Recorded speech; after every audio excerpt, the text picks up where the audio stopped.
ಹಳೆ ಹುಬ್ಬಳ್ಳಿಯ police station ನೂತನವಾದಂತ ಕಟ್ಟಡದ ನಿರ್ಮಾಣಕ್ಕೆ ಟೆಂಡರ್ ಆಗಿದೆ. ಸುಮಾರು 5,000 ಸ್ಕ್ವೇರ್ ಫೀಟ್ ನ ಒಂದು ಸುಸಜ್ಜಿತವಾದಂತ ಕಟ್ಟಡ ನಿರ್ಮಾಣ ಆಗುತ್ತಾ ಇದೆ. ಸುಮಾರು 5 ಕೋಟಿ ರೂಪಾಯಿ ವೆಚ್ಚದಲ್ಲಿ ಆ ಕಟ್ಟಡ ನಿರ್ಮಾಣ ಆಗ್ತಾ ಇದೆ.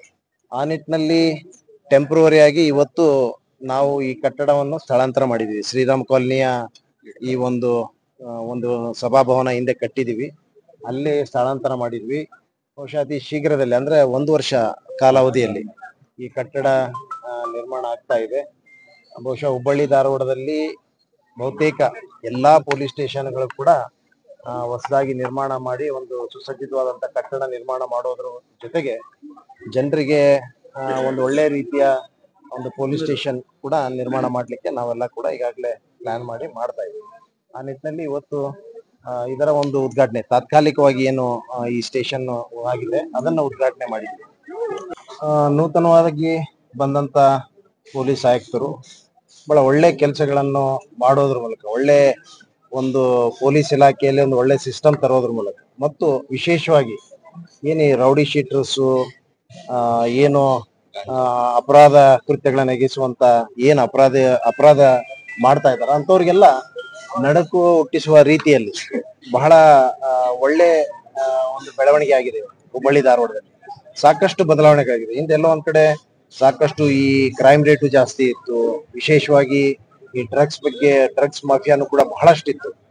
ಅವರು ಒಂದು ವಿಶೇಷವಾದಂತ ಕೆಲವು ಇದು ಮಾಡೋದ್ರ ಮೂಲಕ, ಸಿಸ್ಟಮ್ ಡ್ರೈವ್ಸ್ ಮಾಡೋದ್ರ ಮೂಲಕ ಬಹಳಷ್ಟು ಸಿಸ್ಟಮೆಟಿಕ್ ಆಗಿ ಅವನ್ನೆಲ್ಲ ತಡೆಗಟ್ಟಲಿಕ್ಕೆ ಬಹಳ ಒಳ್ಳೆ ಹೆಜ್ಜೆಗಳನ್ನಿಟ್ಟಿದ್ದಾರೆ. ಸಂಪೂರ್ಣವಾಗಿ ಕೂಡ ನಮ್ಮ ಸರ್ಕಾರವು ಕೂಡ ಎಲ್ಲಾ ರೀತಿಯ ಸಹಕಾರ ಅವ್ರಿಗೆ ನೀಡಿದೆ. ಖಂಡಿತವಾಗಿ ಕೂಡ ನಾನು ಇನ್ನೂ ನಿರೀಕ್ಷೆ ಸ್ವಲ್ಪ ಮಟ್ಟಿಗೆ ಏನಿದೆ, ಅದು ಸ್ವಲ್ಪ ದಿನಗಳಲ್ಲಿ ಅದನ್ನೆಲ್ಲ ಕೂಡ ಅಪರಾಧ ಮುಕ್ತ ಒಂದು ನಗರ ಮಾಡ್ಲಿಕ್ಕೆ ಅವರು ಪ್ರಾಮಾಣಿಕವಾದಂತ ಪ್ರಯತ್ನ ಮಾಡ್ತಾ ಇದ್ದಾರೆ. ಖಂಡಿತವಾಗಿ ಕೂಡ ಯಶಸ್ವಿ ಆಗ್ತಾರೆ ಅನ್ನೋಂಥದ್ದು ಕೂಡ ನನ್ನ ಠಾಣೆ ಏನಿದೆ ಅದು ಒಂದು ಹೊಸ ಕಟ್ಟಡ ಸ್ಯಾಂಕ್ಷನ್ ಆಗಿದೆ. ಅದೇ ಜಾಗದಲ್ಲಿ ಅದೇನಿದೆ ಬಹಳ ಇಂಪಾರ್ಟೆಂಟ್ ಜಾಗ ಆಗಿದೆ. ಅದು law and order point of view ಮತ್ತೆ ಜಂಕ್ಷನ್ ಅಲ್ಲಿ ಇದೆ.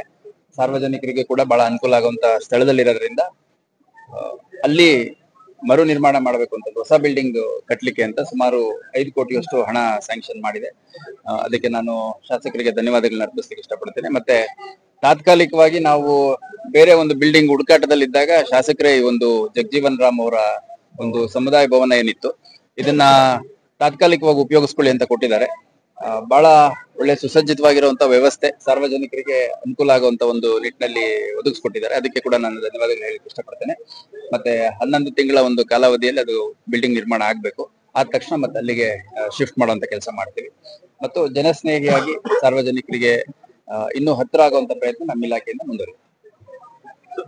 ಬೆಳಗ್ಗೆ ಮತ್ತೆ ರೋಡ್ ಇಲ್ಲ, ಒಂದೆರಡು ಘಟನೆಗಳು ನಮ್ಮ ಹುಬ್ಬಳ್ಳಿ ಧಾರವಾಡದಲ್ಲಿ ಇತ್ತೀಚೆಗೆ ನಡೆದ ಹಿನ್ನೆಲೆಯಲ್ಲಿ ನಿನ್ನೆ ರಾತ್ರಿ ಸುಮಾರು 11 ಗಂಟೆಯಿಂದ ಬೆಳಗ್ಗೆ 6 ಗಂಟೆವರೆಗೂ ಯಾರ್ಯಾರು ರೌಡಿ ಶೀಟರ್ಸ್ ಇದ್ದಾರೆ ಆ ಎಲ್ಲಾ ರೌಡಿ ಶೀಟರ್ಸ್ ಗಳನ್ನ ಮನೆ ಚೆಕ್ ಮಾಡುವಂತದ್ದು, ಮನೆಯಲ್ಲಿ ಏನಾದ್ರು ವೆಪನ್ಸ್ ಆಗ್ಲಿ ಅಥವಾ ಬೇರೆ ಏನಾದ್ರು ಸಿಗುತ್ತೆ ಅನ್ನುವಂಥದ್ದು. ಒಟ್ಟು ಸುಮಾರು 1,000ದಷ್ಟು ರೌಡಿ ಶೀಟರ್ಸ್, ಡ್ರಗ್ ಪೆಡ್ಲರ್ಸ್ ಮತ್ತೆ ಬೇರೆ ಬೇರೆ ಇಂಪಾರ್ಟೆಂಟ್ ಅಫೆನ್ಸ್ಗಳಲ್ಲಿ ಅಫೆಂಡರ್ಸ್ ಆಗಿರುವಂತ ಇಂಡಿವಿಜುವಲ್ಸ್ ಮನೆಗಳನ್ನ ರೈಡ್ ಮಾಡಿ ಸರ್ಚ್ ಮಾಡಿ ಅವ್ರನ್ನ ವಶಕ್ಕೆ ತಗೊಂಡು ಅವ್ರದ್ದು ರೌಡಿ ಶೀಟ್ ಅಪ್ಡೇಟ್ ಮಾಡೋ ಅಂತ ಒಂದು ಪ್ರಕ್ರಿಯೆ. ಅದ್ರ ಜೊತೆಗೆ ಮುಂಜಾಗ್ರತಾ ಕ್ರಮವಾಗಿ ಅವ್ರ ಮೇಲೆ ಪ್ರಿವೆಂಟಿವ್ ಕೇಸಸ್ ಮಾಡುವಂಥದ್ದು.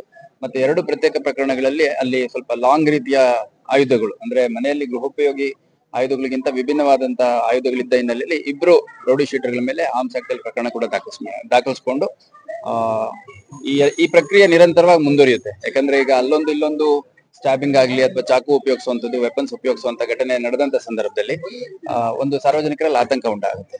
ಅದರ ಹಿನ್ನೆಲೆಯಲ್ಲಿ ಒಂದು ಪ್ರಕ್ರಿಯೆ ನಿರಂತರವಾಗಿ ಮಾಡ್ತೀವಿ. ಮತ್ತೆ ಕಾಲಕ್ಕೆ ಮಾಡ್ತೀವಿ, 2 ತಿಂಗಳಿಗೊಮ್ಮೆ ಬೈ ಸರ್ಪ್ರೈಸ್ ಮಾಡ್ತೀವಿ.